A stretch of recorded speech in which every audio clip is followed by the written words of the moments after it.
All right, folks, this is one of my favorite summary problems called the waterslide problem. Here we have a profile view. We have an image of where the person sits down to slide from rest down a slanted portion of the ramp, the ramped portion of the chute, I should say. Then the person rounds a half circle. So in the overhead view, we would see that the person slid down, gaining speed until they reached this level portion, which this whole circular semicircle is level. Well, the person would be level the whole way through, so they would undergo uniform circular motion. They'd have constant speed throughout that. Then they would launch out over the water, and here we see the horizontal component of their displacement during the projectile motion as they go out over the air until they hit the pool. And here down here we see in profile we see the vertical portion of their displacement as well as the horizontal. The vertical is the H and the horizontal is the D, and this is the trace of their projectile motion until they hit the water after they've left the chute. Finally, we have a cutaway of the circular portion of the chute for solving that part of the problem. Okay, so how to find out how fast they are going at the bottom of the slope. There are two ways to solve it because there's no friction.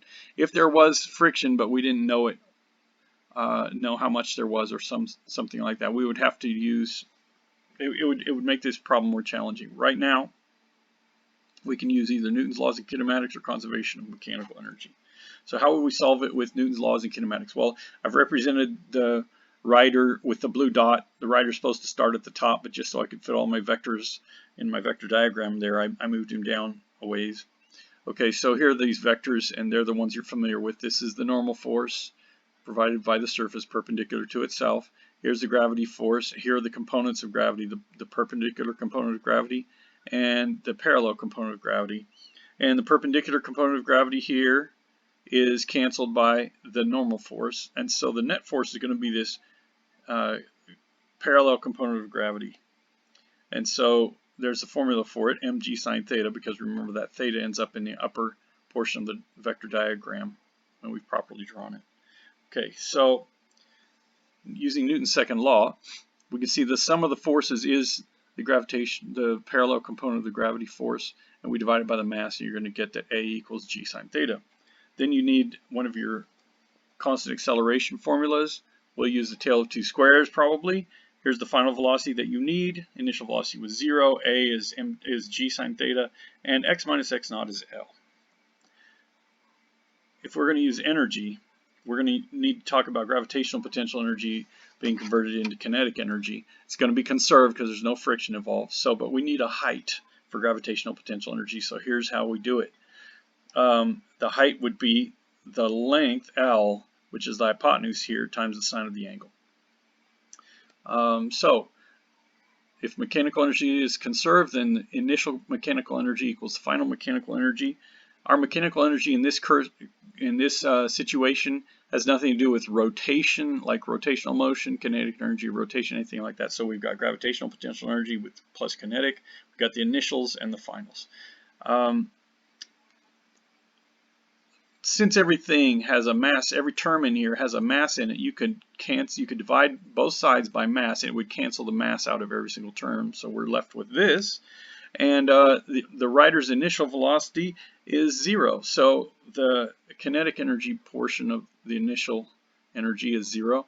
And the rider's final height down here, we would pick that to be 0. So the gravitational potential contribution is also 0 in the final situation. So we end up with this formula.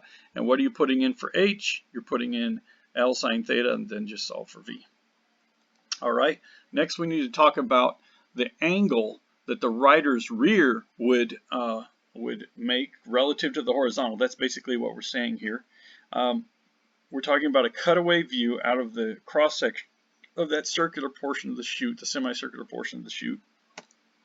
So I'm going to focus on that. The question is really asking, what angle does this dashed line here that's like the tangent to that curve, what angle does that make relative to the horizontal, so that the forces on the person will net out, so the person should follow uniform circular motion through the curved portion of the chute.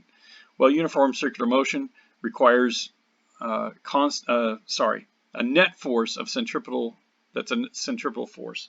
So a net centripetal force. Centripetal force is always a net force.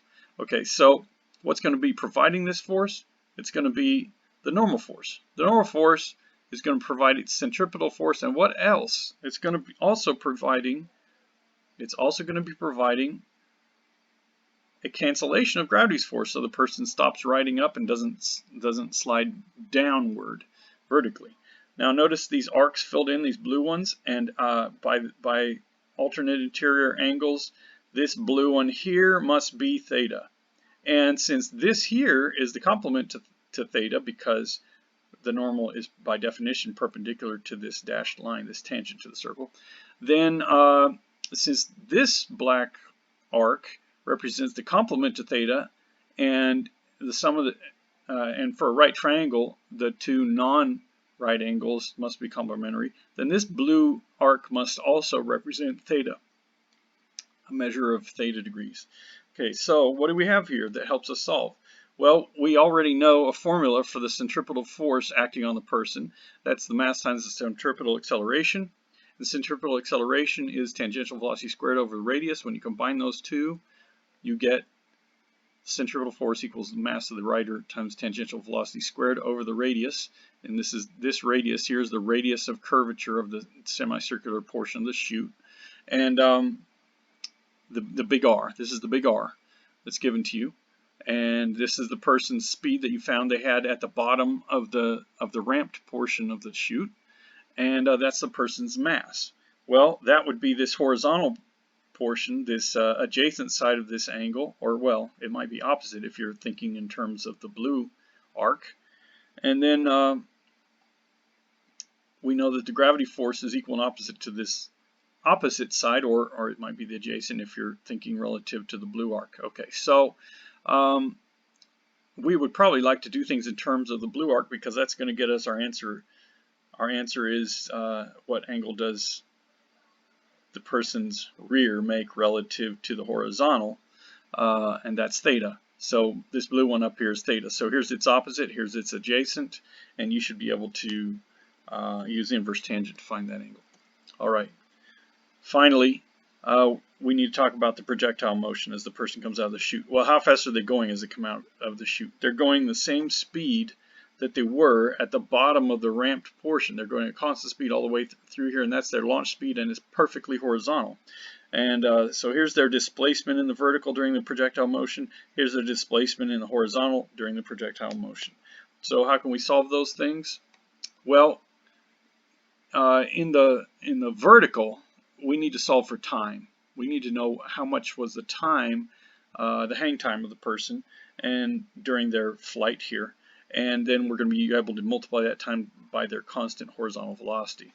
So use, this is the classic, to solve for time. You know that x minus x naught here would actually be y minus y naught, would be h.